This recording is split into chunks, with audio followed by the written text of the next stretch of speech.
So, my birthday was a couple weeks ago, and I bought myself a book I've been meaning to read to celebrate.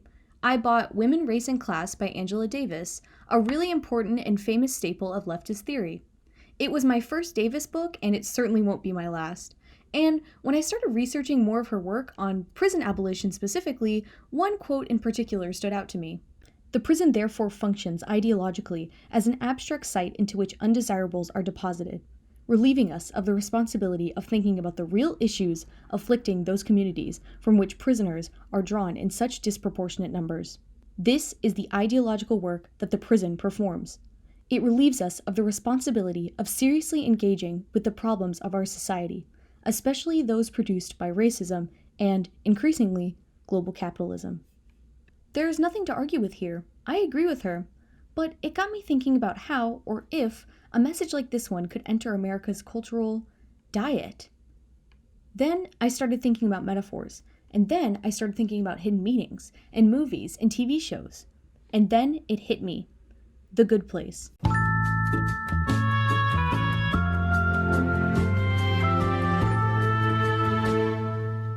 Tiny disclaimer, I don't think The Good Place is anywhere near as leftist or critical as even a fraction of Davis's work is. However, I do think it's worth noting that an American TV show with a message so obvious as this one was able to thrive on cable for so long. If you don't already know, The Good Place, created by Michael Schur, is a fantasy comedy about four characters, Eleanor, Chidi, Tahani, and Jason, who are dead. And because they lived miserable, selfish, and self-destructive lives, are being forced to be thrown around in a man-made hellscape disguised as heaven. Their crimes include being a victim of their circumstances, being too philosophical and anxious, being jealous, and being stupid. The Good Place, the Bad Place, and even the Medium Place act as an afterlife's judge, jury, and executioner, in which every person on Earth has their goodness and badness weighed on a point scale.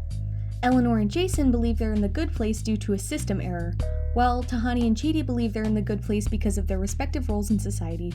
When coming to terms with the fact that they're all actually in the bad place later in season 1, all four characters start to team up in order to repent or reform for their bad behavior and make it into the real good place. So I feel like the message is pretty clear from the jump. Our characters aren't bad, they don't deserve to be punished for eternity, they're human, and ultimately that's the same conclusion this show comes to. Why is good and evil rated on a number scale, decided by strangers? Why doesn't it take context into consideration? Why, in this system, are people not given a second chance? And why does the afterlife have to be so black and white?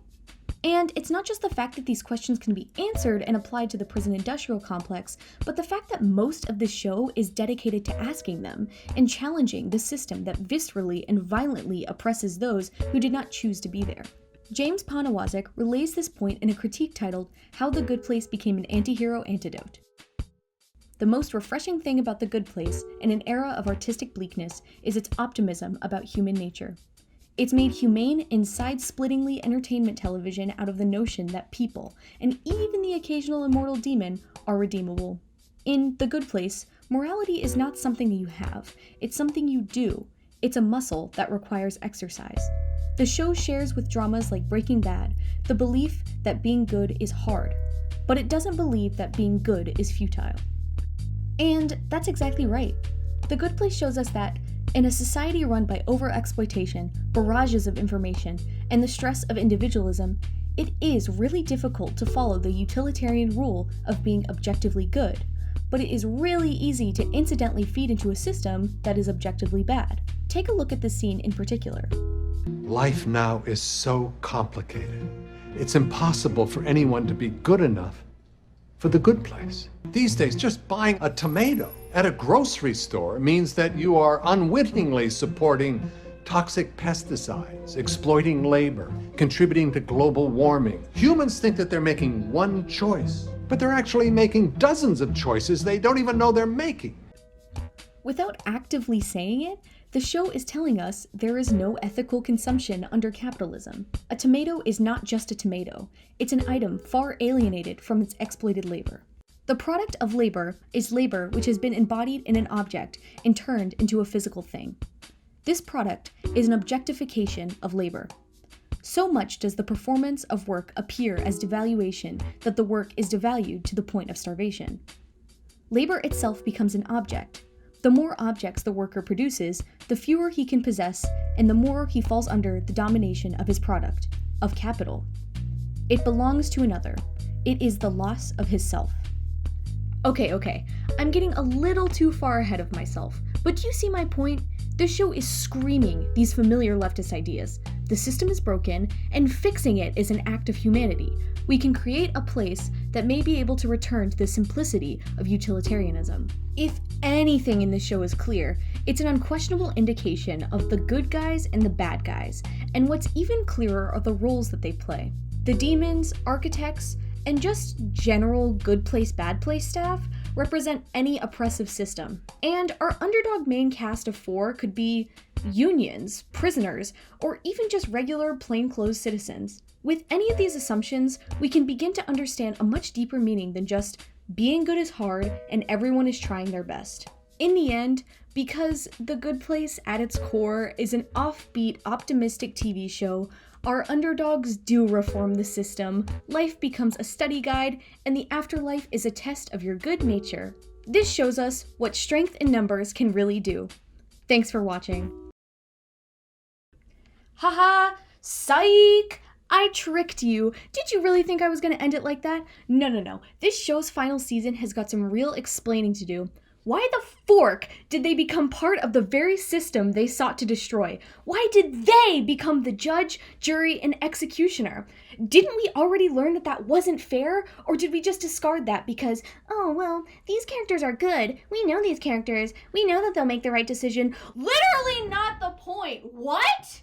This series was so close to self-awareness. It sets up these black and white characters in a black and white system, but danced a little bit too far in the later gray areas. Like, okay, for example, Michael, are you listening? Your show makes a recurring point that humans and human nature is subjective and gray and imperfect, so therefore their morality cannot be calculated by numbers, right? Yes. So to resolve this problem, you put these imperfect, subjective humans in charge of this system that literally decides whether or not you're tortured for infinity, right? Instead of actually sticking with the recurring point that no system, no matter how complicated, could truly and objectively test the goodness of a human being through a point system similar to the nonsensical one that everyone said was bad? Yes. Okay. The way this new system works is the idea that you learn lessons from life and take morality tests in the afterlife. Everyone gets a fair chance to take and retake the test as many times as they want to in order to pass or be subjected to the reformed psychological torture of never passing this morality test. Psst, just throwing this out there too, the bad place staff are said to work alongside the good place staff to make it even. That's like putting Dick Cheney in charge of designing a playground. Let's call back to the original quote I based this video on. The prison functions as an abstract site into which undesirables are deposited, relieving us of the responsibility of seriously engaging with the problems of our society. This isn't what the good place aims to achieve. This is the good place, or at least the ending. A thoughtless deposit of morality, stickered with optimism and complete trust of these countlessly incompetent characters. Characters who are ultimately reformed by the system the show claims it hates. Yes, the bad place has dissolved, but is it truly gone if the new system allies with its oppressors? The ending is an avoidance to the real-life issues that it is referencing, with no consideration of intersectionality or long-term meaning. Sure does not fill any plot holes, but instead closes the door on the heart of the issue with the afterlife. Reforming life itself. So yeah, that is the actual ending of my video. I hope you liked it. It was a little bit longer and a little bit different from last time, but regardless, I hope you still enjoyed it. If you did, like, comment, subscribe, maybe even follow me on Twitter if you want to. I changed my username since the last video. That's about it. I'll see you in the next one. Bye bye. Okay, Janet, I have a question. Okay. What is the bad place like? Oh, sorry. That is the one topic I'm not allowed to tell you about. I can only play you a brief audio clip of what is happening there right now. Okay. Number 7. Number 6. Want a break from the ad? Well, it doesn't sound awesome.